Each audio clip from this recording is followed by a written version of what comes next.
I will find you. You will ask, what will you do when they find me?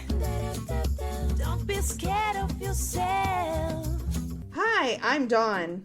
And I'm Ashley. We would like to welcome you to the Work It, You Are Worth It podcast. We're two friends sit around and talk about healing, growth, and healthy relationships.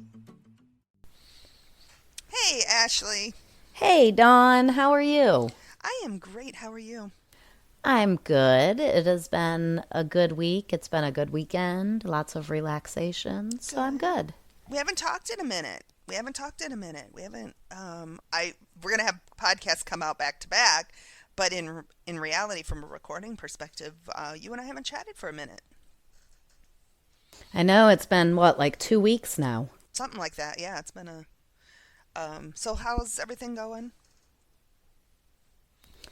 Good. It's been an interesting couple of weeks. I have been reading some books, some self-help audiobooks I've been stuck on recently. Oh. So I've had some awarenesses and some thoughts coming up this week. How about you? How's it been with... Any books you want to share with us that you really would highly recommend? Yes, actually. There are two.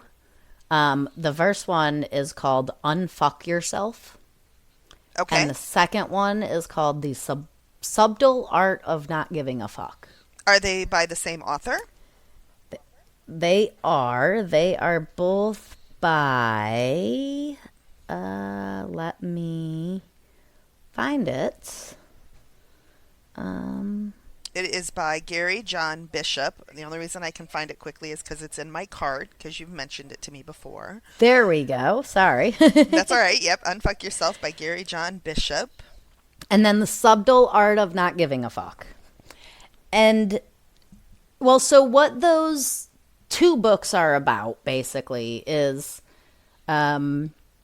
how to pick and choose the things that we care about and that matter to us and that we stress about, and how to pick and choose the things that don't matter to us.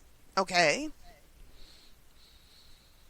So, like, one of the major awarenesses I've had is we get wrapped up in worrying about, stressing about, and trying to force certain things, like, say, a career, a marriage, buying a house. I'm trying to force it to make sure it happens. I'm working for it. I'm fighting for it. I need to have this specific thing happen. Would you classify it as like a consuming feeling of wanting that, making it happen? Yeah. Well, even more so, like a fundamental, like this is a fundamental goal. This is a fundamental belief, right? So Okay. for me, a fundamental goal is to have a family, to have a man, that we have children together, we raise our children, we have grandchildren, and then we sit on the front porch and we watch our grandchildren play and we retire together. Specifically, this never-ending, forever love relationship.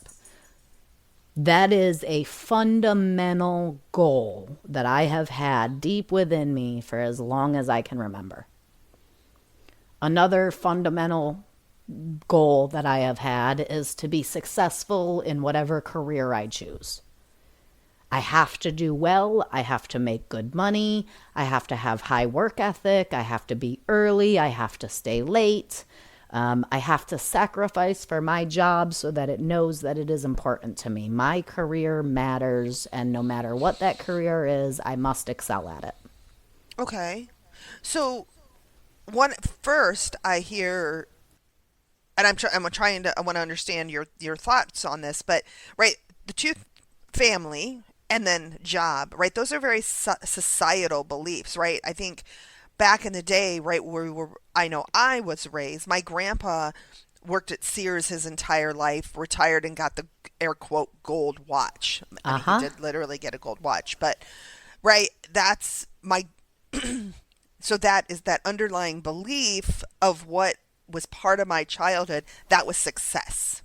That's what we measure success by.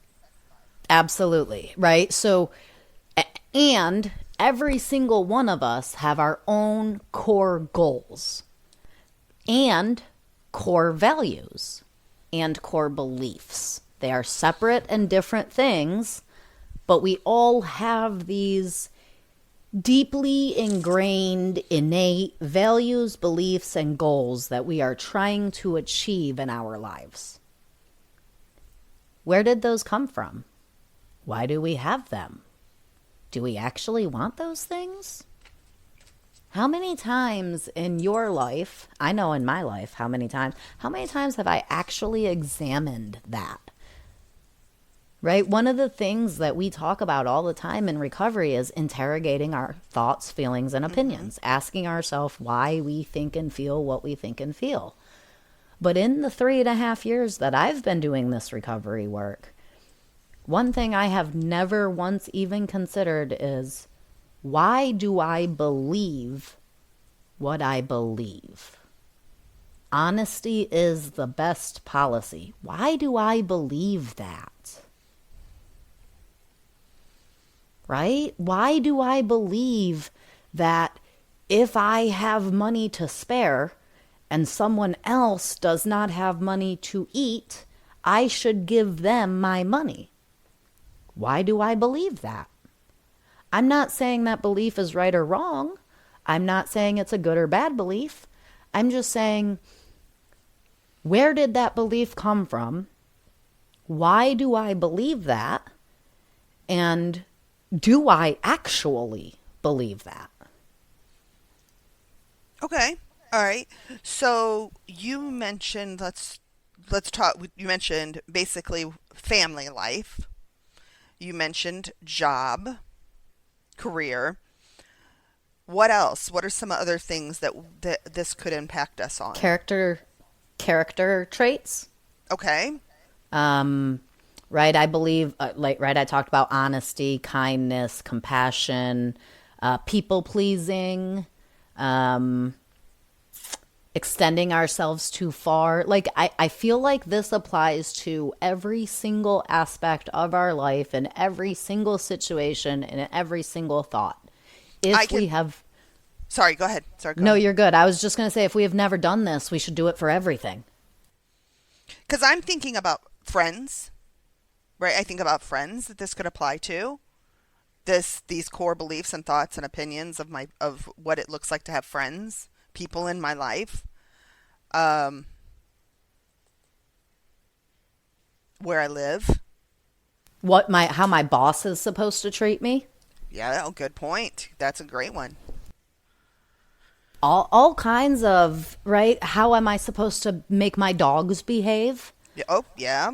What it should look like when I take my kids out for dinner. Right, how my kids are supposed to act. The kind of grades that my kids are supposed to get in school. The kind of... My kids' opinions on their own opinions. Right. How early I should get up and go to work every day. How many hours of work I should put in I feel like it applies to every single thing we do, right down to, why am I putting on makeup? Why am I coloring my hair?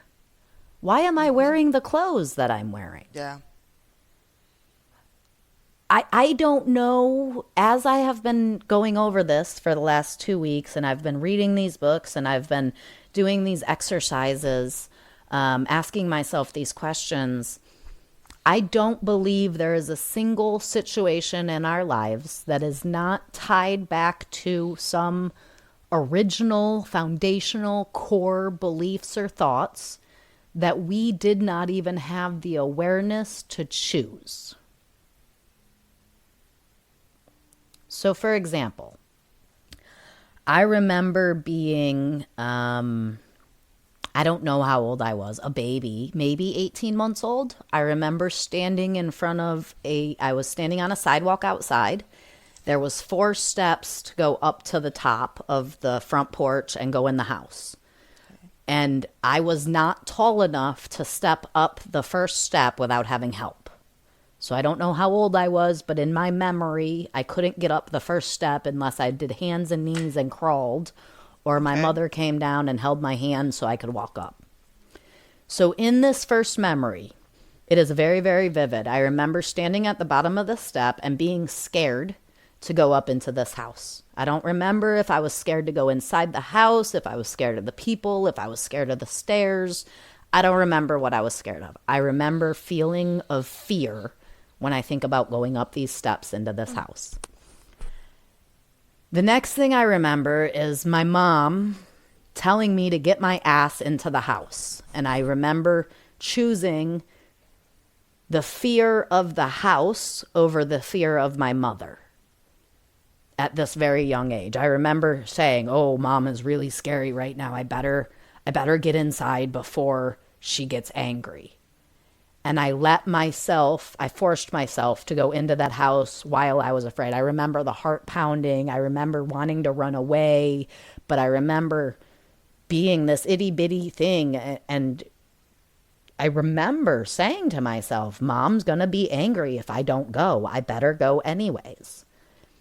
And I chose in that moment that my mom's anger was more important than my fear. I spent the next 38 years of my life living that way. Up until recently, when I was able to look at that and say, am I really afraid of my mom's anger? My mom's anger can't hurt me. She lives 12 hours away from me, and I'm a grown-ass adult. Why am I afraid of her anger? I'm not. So I spent 38 years doing things that I wasn't comfortable doing, that I didn't want to do, in order to prevent my mom's anger, because this itty-bitty little girl decided in that moment that preventing her mom's anger was more important than considering her own fear.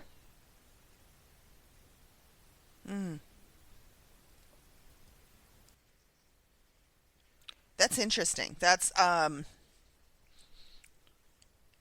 first of all, I can't believe you can remember something that far back, because I feel like It's the only one, and it's just a flash. like, wow. So I think I want to first mention, and I'm going to actually read something. I want to talk about core beliefs first, and what those, to help, I think, understand what a core belief is. And if you have a great way to say it, please do. But like a kind of a definition. No, you're good. Go ahead. Okay. Core beliefs are usually unconscious, right? Which I think is what you're saying, right? We've been saying. It's like, right? Right. We don't even know that we're thinking it. Right. So unless you intentionally think about it, you don't even really know it exists. But it can stand between your goals, between you and your goal, to put an end to whatever issues you may have. I sent you an article, and there's a part of it that I really liked. If you scroll down, the article is How to Create New Core Beliefs, Psychology Today. If you scroll, I don't know how far down, but it's where the bold starts. But it really talks about how different child situations and how the different ways can play a factor in your life. That's absolutely what these books I've been reading are, right? Like, okay. How that's what this is all about, right? How these core beliefs are formed and where they come from, and then what you do with them without ever even knowing that those beliefs are what is making you do what you're doing, and how we can become aware of what they are and then choose our own beliefs for ourselves. So let's go to the family one. I think the family, right, we've talked about what a romantic partner should look like in my life, in our lives. And we've mentioned too Disney movies. Disney movies did not serve us well. as young individuals, because No, they were terrible. God, so terrible, right? You're usually the princess is less than, and I'm saying this very loosely, right? The princess is usually less than. She comes from a destitute family. She Or she's is undeserving for some reason. right. She's a handmaid. She's I'm trying to think of all the Disney. Right, she has She's no a girl family. when she should be a boy, or Yep. right. There's a million and one different movies, not just Disney, all of them, where True. one person is inferior in some way, shape, or form, and another person is superior. Yep. And this superior person comes down and gets this inferior person and lifts them up, and then the two of them are superior together. Right, and the only way this person can get out of being insuperior is this person, this other thing. Right. The They're only stuck way they there. can be Only saved. way. Yep. And Some white knight come riding in and save them. right, that's usually wealthy, that's usually big and strong, and Has amazing morals and values just Yes, by and- the sheer luck of the draw. right, And gorgeous chiseled too. face, yes. And the only way now that person can be happy is by this person coming into their lives, and then they ride off into the sunset. And then usually there's a flash at the end of the movie where they're sitting all cuddled up, they're dancing, they're with their children on the front porch. Right, it's never They have lived happily ever after. ever exactly. And I think about when I played with Barbie dolls back in the day, right? That was always the scenario. Right? I couldn't just have Ken Barbies. saved Barbie always. I had to have a Ken, because if I didn't have, and I did, this is actually a true story. I always had Barbies, and I wanted the Ken, and my parents wouldn't get it for me. It was like something I had to beg for, and it was so funny because I had all the other stuff, but I couldn't get this. It's Ken, crazy you say that. Mine was the same way. Really? Yes, Ken doll was not. We were not allowed to have the gorgeous, sexy protector Ken. That was, why would a little girl ask for a Ken doll? That was uncalled for and not okay.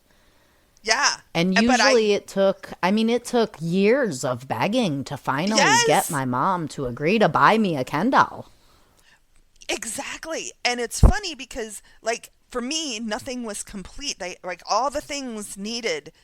I needed this Ken to make my Barbie world complete. I had the house, I had the car, I had the pony, I had RV, everything. Yes. But we I- couldn't go camping if there wasn't a man to hook the RV to the truck, and we couldn't set up a tent. And what Who's if gonna somebody come broke home? in? We had to have a protector. Oh, I was even a little worse. How am I supposed to cook if I don't have somebody coming home for dinner? Oh, wow. Yeah, I didn't do that part. Right, because the Ken came home for dinner, and he would sit down at the table and dinner would be ready. Yep. And I will say this, that is also how my home life was. My mom didn't work. My dad was the breadwinner. And that is exactly how they were.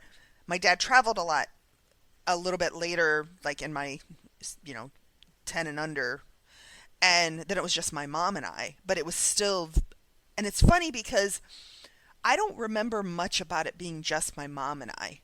My memories are around my mom, my dad, and our family unit, which was not happy always, right? Not a lot of fun.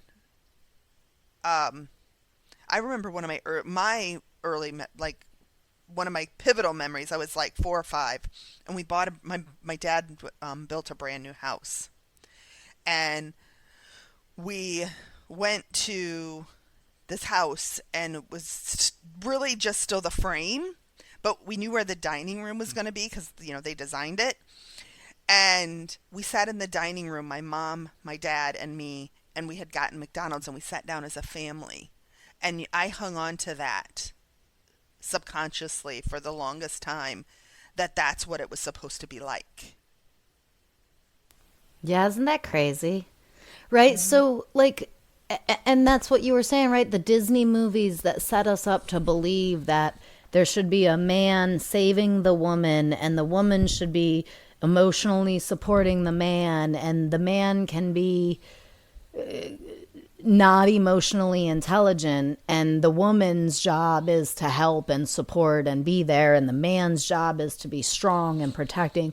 And we are looking at this from a woman's point of view, but Yeah. even from a man's perspective, they're not allowed to be sad. They're not allowed to be Right. scared. They're not allowed to feel inferior. They need to feel like they're the protector and the provider, and And it's really sad when you think about it.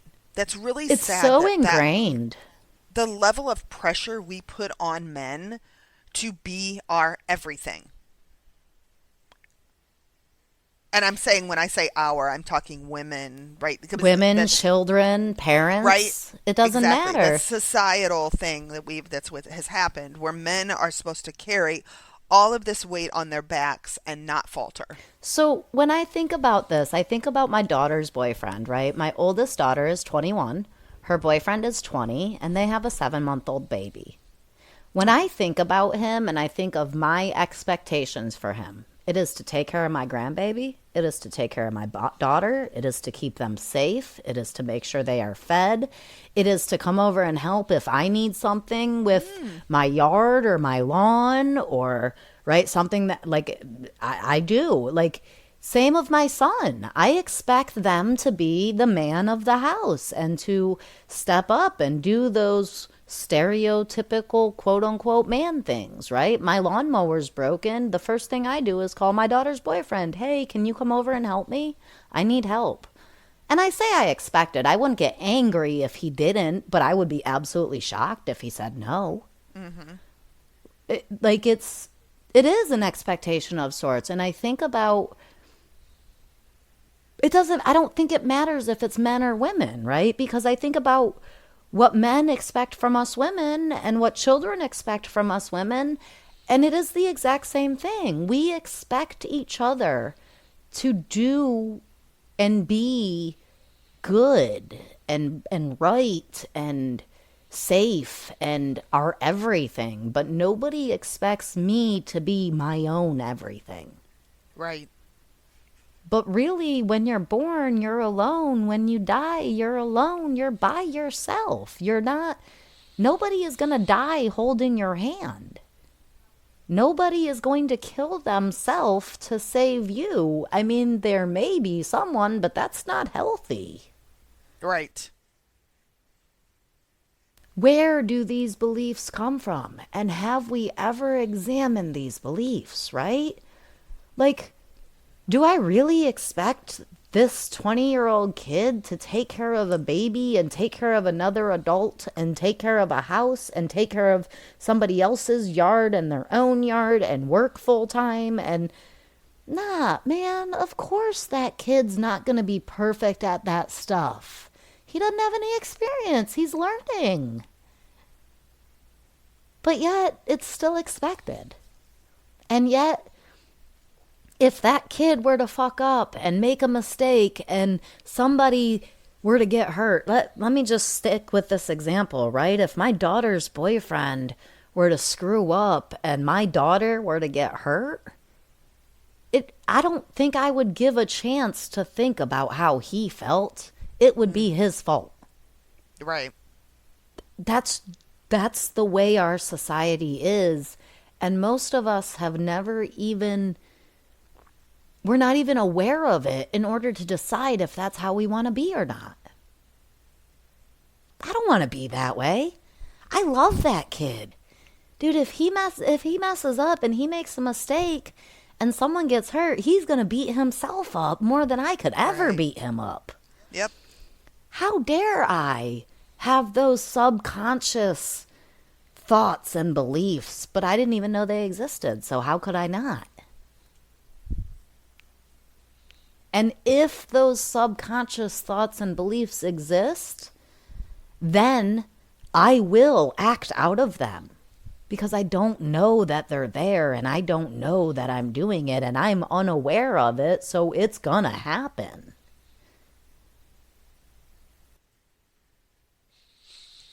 I know for me, right, I'm 53, so I separated from my husband it's been 10 years now, which is so hard to believe sometimes that it's been that long. But I've always been in a relationship because that's what I thought was expected, right? Because, and you know what's so funny about it is we talked about taking some, like the man coming in and taking care of the other person, right? We're, as female, we're talking from a female perspective, Right. but right, a man to come in and take care of my needs from a female perspective, and I need a man to be able to do everything. It's really interesting because when I look back at my relationships and that's what I was with someone, I would get married, I would be dating someone, I was with someone majority of the time. Looking But for that and trying to get that, correct? Yes, correct. But what's interesting is when I got it, they weren't what society, what my core belief ideal was. So you right? thought you were working for that, you thought you were trying to get that, but you actually were going for something else. Yes. So I was filling the void of I need a man in my life to be successful. But what I found is I was the one I was the breadwinner in my relationships. I was the one that made sure things were taken care of. I was the one, right? I didn't. So what did you need a man for? Exactly. You never had considered that. This was just a core belief, and right, that's what you're saying, right? In my mind, Yes. This was a core belief that in order to be successful, I had to have a man. And yet, Yep. I am successful without and the it. sentence period. Right. Yep. And yet you're successful without it, but for some reason you still believe you have to have it, even though you are unaware that you believed you had to have it. Yeah. And then after Danelle, it was during Danelle actually, my sister, she came down to visit, and one of her questions was, well, do you think Dawn will get married again? Like that, right? It's, why aren't you married? It's why aren't, that is always a question, right? Is people ask, and it's like, well, why do I need to be married again? Why should that even be a mat? Yeah, sorry. No, you're good. Go ahead. Every time I speak to somebody, that is one of the questions that come up. Every single personal conversation I have been officially single for a year. It'll be a year and 2 days. Every conversation I have, are you dating? Are you seeing anyone? Are you in a relationship yet? No, I'm not. And I don't want to. And I don't need to. But if you'd have asked me that 5 years ago, I'd have been like, oh yeah, absolutely. I'm looking, I'm trying, I need to. Right. We do it with women and kids, or we do it with couples when they first get married. Oh, are you trying to get pregnant? When are you going to have a baby? Are you, what are you trying, oh, when are we going to have grandbabies? I need a grandbaby. All of this where, wait a minute. Why do we get to decide what other people do? Why do we put our thoughts and opinions on others? Or even one step further than that, why do we put our thoughts and opinions on ourselves? True. Right? Why do we even have these thoughts and opinions? Why can't people just be good enough in themselves with no expectations of them being anything other than who they are? And I think Why? the answer to that is because other people have requirements in order to interact with them. Right? Elaborate on that. So I cannot. Okay. Person X can be who they want to be without any worry about me or concern about me if that is who they choose to be. And I have to have an opinion on who they are, or else I will not be able to determine if I want them in my life. So Okay. if I'm just indifferent, if I'm just like, it is what it is, that's all that it is, there's no good, there's no bad, there's no right, there's no wrong, it just is, and I accept it. I will not at any point say, this is not right for me, because I'm indifferent. It just is what it is, and I accept it. I think that it is very important for me to be able to look at someone else and say, this requirement that I have in order for you to be in my life is a requirement I have, and you do not do that. Therefore, I need to choose not to have that person in my life. Okay. And I love the way you said that, because I'm going to evaluate you from what I want in my life, and you don't have that, so you don't get to be in my life. Right. That's not a judgment. Nowhere did you judge that individual, right? You were, okay, this is what I want in my life. Oh, you don't have it. Okay, I'm going to keep it moving. But there wasn't, you don't have that. Isn't it when you look at them and say they don't have it, is that not a judgment call? No, I don't think it is. Because if you're looking at it from, again, this is what I want in my life. I'm evaluating you. You don't have it. That's okay that you don't have it. I'm not judging you that you don't have it. But for me, that doesn't work. It's when I look at it as when I'm not considering me and how it impacts my life. That's a judgment. So, okay, I had a situation happen this week, right? And I met this person, and it was my group of friends. We were all playing games, and this person came in, and I'm very competitive. My one friend is very competitive, and most of my friends are very competitive. We are all in on games. This person came in, and they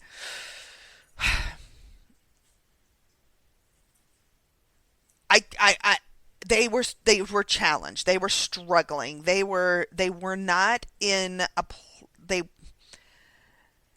Don't tell me about them. Tell me about you. What did you think when interacting with them? What did you feel when interacting with them?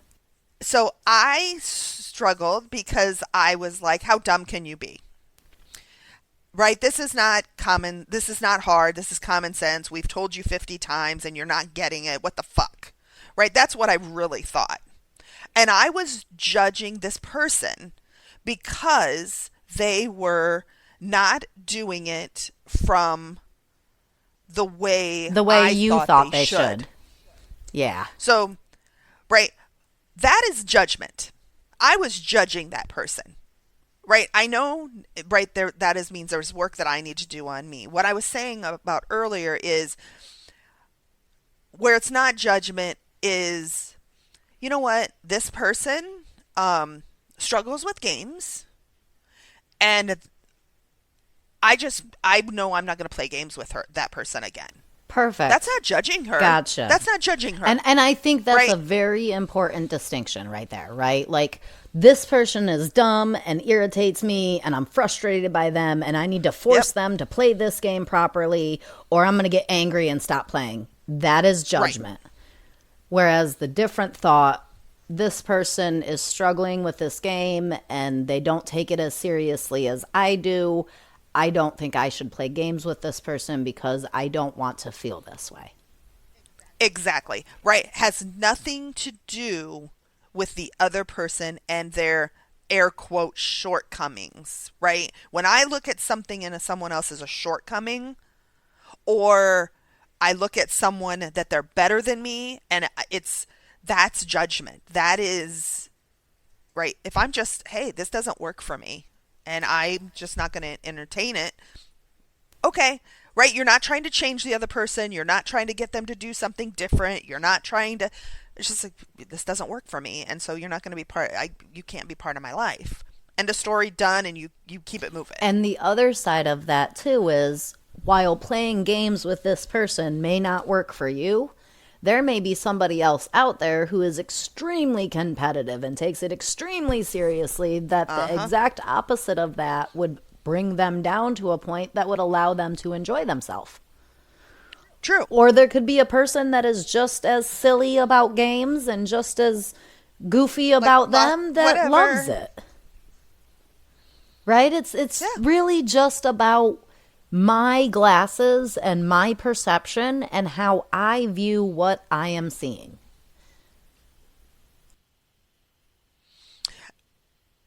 Then, on top of that, dealing with that, right, and having all that those feelings with this person, I do have to, right, because it is okay. I wasn't on the side of not judging. I was on the side of judging. Right? I had to look at me.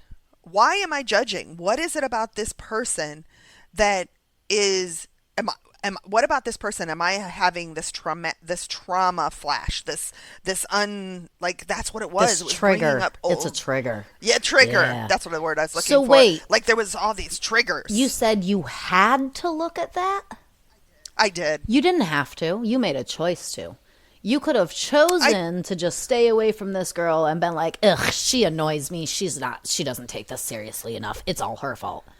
But instead, I am going to say that I had to. And the only reason I'm going to say that I had to is where I'm at in my recovery today. Because That's why I had if you to. didn't, then you would have been letting yourself down. Exactly. My recovery, the way I want to live my recovery, I had to look at that. So I just want, and I think the reason I'm stressing this is because I want people to understand, listeners to understand that if you wanted to continue your recovery being the person you want to be, then you had to make the choice to interrogate yourself and look at why you were doing what you were doing. But you didn't, that wasn't your only choice. You could have chosen to not work your recovery and to not think about why that bothered you and to just blame her and be judgmental and let it go. However, that is true. Like what you're saying is 100% true.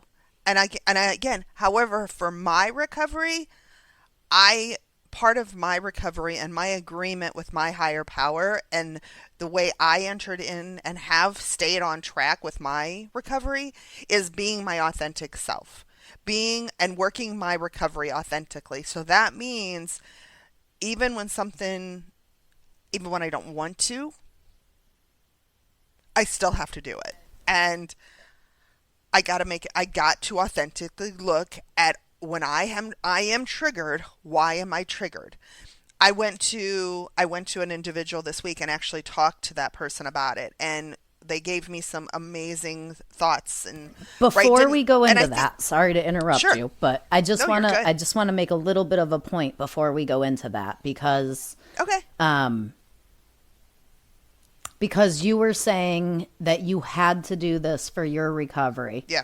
If you hadn't have done this, you would have been letting yourself down, not anybody 100%. else, right? Correct. It's Correct. not like... It has nothing to do with anybody else. Okay. My recovery is not about anyone else but It's me. not like you went to your friends talking crap about her and they were like, if you don't fix this, we're going to hold you accountable. Yep. It had absolutely nothing to do with anyone else. You chose to interrogate this small thing, right? It wasn't like this was interfering with your day-to-day life. It's not like this was causing you to lose sleep. Like you could have just ignored this and gone on with your day-to-day life and had pretty none, if any, negative impacts, right? Exactly. And I really didn't even, I knew it happened. I knew I felt a certain way. And actually in that moment when I was feeling that way, and I was on my way home and I'm thinking about, just reflecting on the evening, which I think part of recovery is reflecting on scenarios. So when I leave my friends or I'm doing something, I reflect on the evening and I look at the good and the bad. Now, I don't want to say bad. It's more like the good and what I could have done better. and I'm not reflecting on necessarily what they did. I'm reflecting on my feelings and how I felt and my side of the street. Are you stressing So- about it and worrying about it? No. It happens, like I said, it just happens on the drive So it's home like and- just like a conversation where you're just asking yourself some questions and giving yourself some Yeah. answers. Exactly. Exactly. And so my first thought was, if I'm going to talk to Ashley about this on Sunday, maybe we can do a podcast on it. This is really honestly what I thought, right? My thought was, let me go to a healthy person that can give me a healthy perspective. Me sitting, right, I've worked recovery. I'm working recovery. I knew that I was triggered. I knew that there was something off in that moment. I felt it. It didn't sit, like I know when things don't sit well with me. Right, you could feel those it. are the You were having times- awareness. Yes. Yep. I know that where I need to go when I have those moments, right? My first thought was, I'll talk to Ashley about this on Sunday. Well, then Sunday was too far away. So I ended up talking with another sponsee, who we have more conversations at this point in our relationship.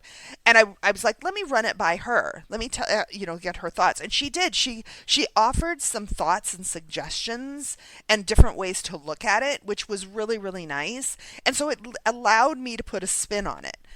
But I didn't, nowhere in my thoughts of who to talk to was my mother. Why is that? Because my mother cannot offer me a healthy thought perspective on it. Not that she can't. She sometimes can pull it out. But I have to go to healthy people to deal that actually know me and are willing to challenge me in my way of thinking. Give me, it could be, or it could be. So you mean you didn't And- go to someone who would just be like, oh yeah, she's stupid. That was so dumb. Why Yep. would you even play a game if you were going to just laugh and be silly about it? You should focus on it. Like you didn't just go to someone Exactly. who would agree with you. Correct. I want to be challenged. I want someone to I want to go to someone that's going to give me, challenge me. Give you a healthy Challenge the way perspective. Yes. And I used to, and that's a change, right? In recovery, that is a change because I would go to everybody and anybody that didn't matter. Anybody that Like, was willing to listen. Exactly. And I would get a million different things and I would have ended up more frustrated. I would have carried it with me. I would have obsessed about it because now I'm being fed all this crap from unhealthy people and it would have created And no, because I saved it until I had an opportunity. It wasn't one of those where I got to call people and say, hey, do you have a minute to talk? I need to work through this. It was whoever came, it just happened. This person came before Sunday with you. And it worked. So wait, it wasn't something that was driving you crazy and making you worry and stress and ruminate and internal intense thoughts, and it wasn't something that was really bothering you. Nope. So why did you need to do anything about it at all? Why couldn't you just leave it alone and let it be? Because would I have been authentic to myself if I would have just let it go? What were you looking for with not letting it go? I was looking for understanding. I was looking for The lesson? Correct. I was looking for the lesson and an understanding of why my thoughts went to that place. So you were looking for growth. Exactly. So if you wanted to do better and be better, then you had to contact someone who you knew would challenge your thoughts in that moment or in that situation versus someone who would gossip with you and laugh with you and agree with you. Correct. So would you say, right, because from what I'm getting from that and what I've gotten from recovery is that it really, really matters who we call to talk to the things we need to talk about, who we call to vent to, who we call to gossip to. It matters because if we get someone who is trying to be healthy, then they'll So let me go ahead. I'm going to I'll give you an example. I can give you an example Perfect. on this situation. So worked through it. Right, I'm very good with it. But last night I was with my girlfriend that it was just her and we went to dinner, and she's the one that it was her house, and she invited this person. And I was like, I struggled with this person the other night. She reminded me after doing some work, and she knows about what, that I do all of this recovery work and like stuff. And I don't talk about it as much with her, but she does know when I was like, I worked through something, and she'll understand what that means. And I was like, she reminded me of my mother. She even looked like my mother. She really looked like it was weird. I didn't realize she looked like my mother until I realized it was my mother that was Like when you went back trying to figure it out. I was like, oh God. But it was, so I said something to her, and I was like, my mother, and she didn't question me. She's like, her thing was, yeah, I noticed it. It was kind of annoying. She's like, maybe she's just dumb. So she just went right along with you. She did. And there's the difference, right? I love my friend. She is wonderful, and but she's not in a growth. She's your she's friend. Not she's not your accountability partner. Exactly. Right? She's just a friend that's not she's not a healthy recovery friend. She's just a friend. And that's not to put her in, I'm not saying she's not healthy. I'm just saying she's not in a 12-step program to have the awareness and the accountability like we do for each other.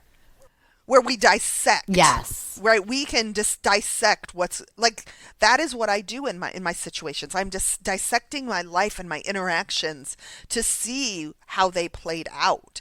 And she's not doing that. And that's right. No discredit. And I loved her comment. Well, maybe she's just dumb, right? Maybe she's just dumb. Right. That's go with the flow. Right. But I don't want to just go with the flow. So the difference instead of just going to her, I would have got, well, maybe she's just dumb. But by going to someone in recovery, I got alternate thought processes. I got challenged. I got different ways of looking at the situation. And without going to somebody in recovery, someone in a healthy place, I wouldn't have gotten back to, oh shit, my mom plays dumb.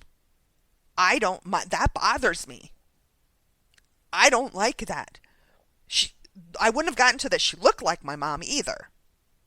There was just similarities, and So does it end there? Knowing that she reminded you of your mom and that's why it irritated you, does it end there? No.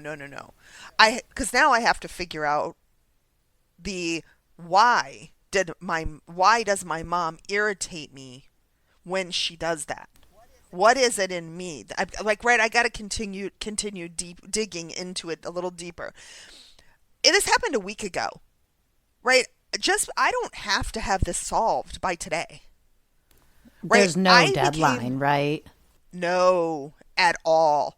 Right? I am aware celebration, woohoo. I was aware that this person annoyed me, and I could do something about it. Yay for me to going to a healthy individual and being able to identify what was the trigger in it. But I can still keep taking my time because, like you said earlier, this isn't obsessing and controlling my life. But I'm not forgetting about it either. If you just stop here, you would become aware of the trigger and aware of what causes the trigger. Mm-hmm. But then if you stopped, there wouldn't be any further action and you would just forever be aware of what the trigger is. Right, which is not saying that is a bad thing. Right, it's not bad. And if you continue forward, you can not only become aware of what the trigger is and what happens when you get triggered, but you can also change that thing from being a trigger. See, that's the one nice thing that I'm looking forward to. I will see this person again, I'm sure. And when I'm with this person again, I'm not going to be as triggered.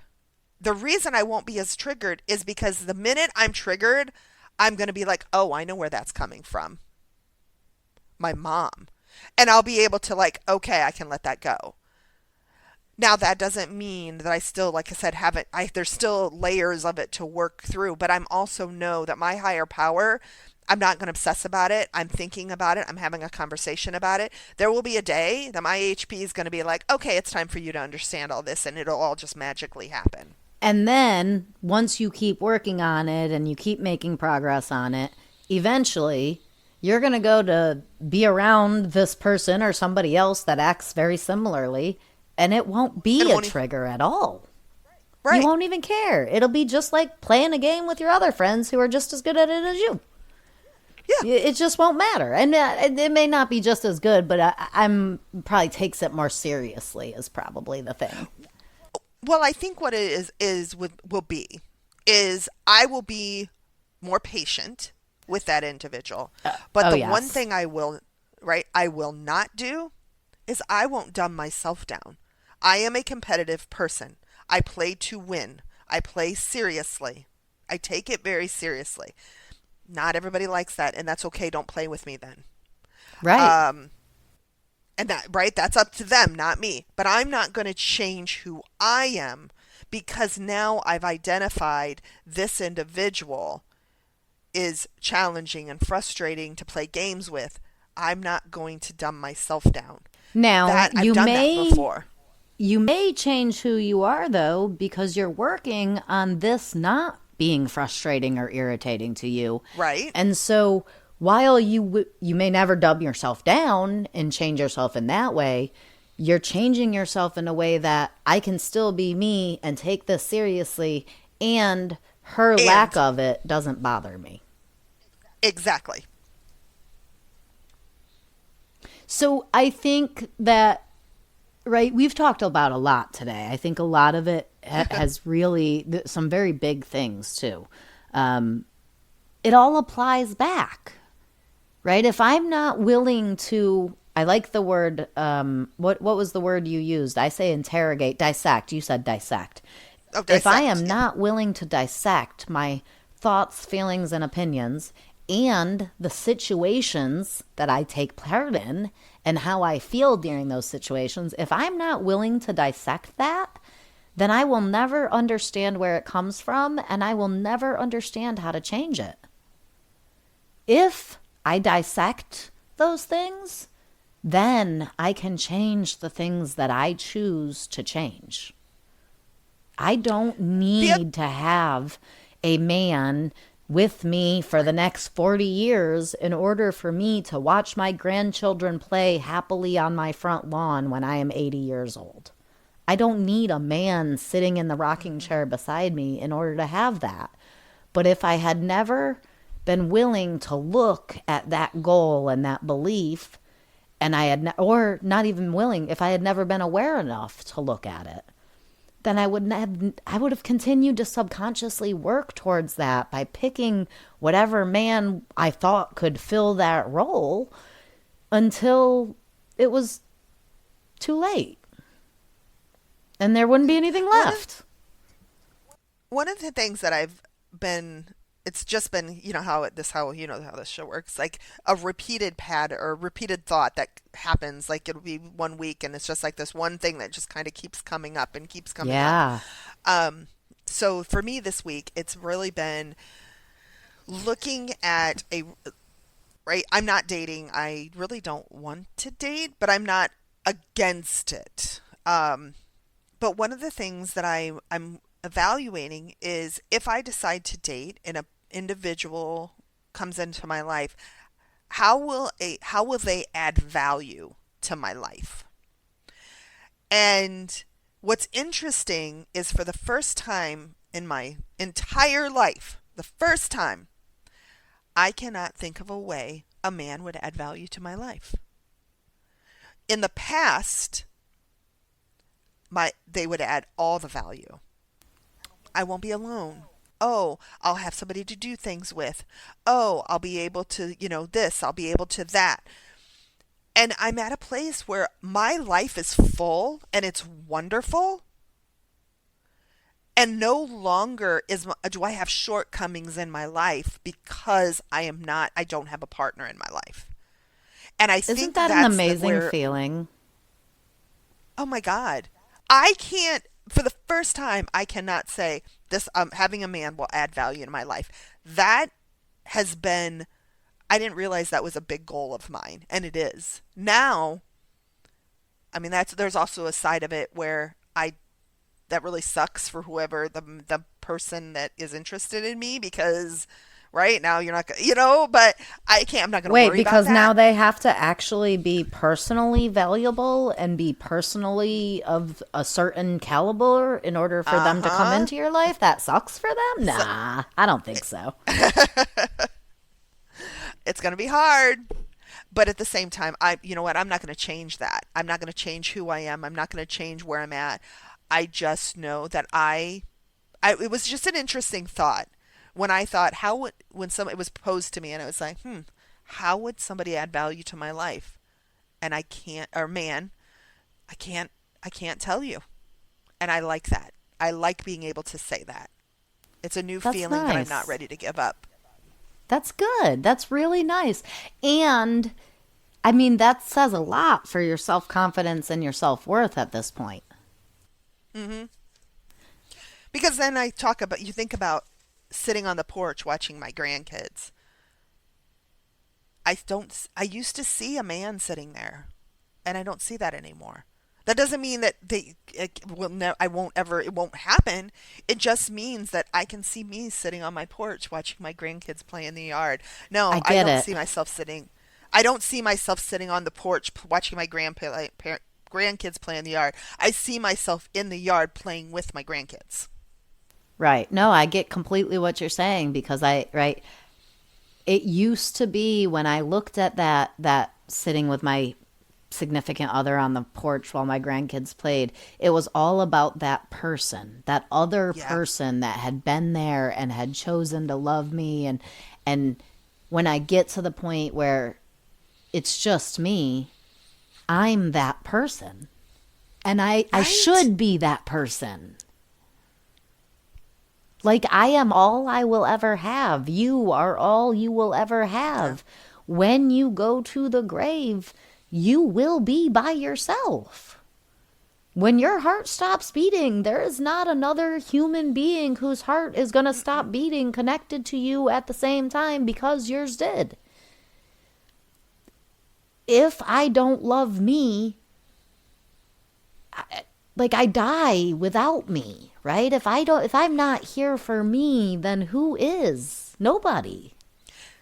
And one of the things, and I know you kind of the same way with this, is my kids. Before if it wasn't living for a man, I was living for my kids. Yeah, absolutely. And my kids, which I want them to do, this is what I want them to do. I want them to leave me and go have their lives, find their happiness. That is important to me. They find their own happiness and what that looks like for them. If that means leaving me behind, and I say that loosely, that's what I want for them. But that leaves me by myself. I just want them to be happy with or without me. Exactly. And that means while I'm living, I need to be happy for me. If I want my kids to go do that, then why wouldn't I want that for myself Right. too? How can I make them my whole world if I then want them to go live their own lives? Where will my whole world go? With them. Right. Well, my whole world needs to be me. Right. I need to be enough for me. Yep. Doesn't mean I don't love them with everything that I am. But go live your lives. Enjoy your lives. Do you. And we only get one life.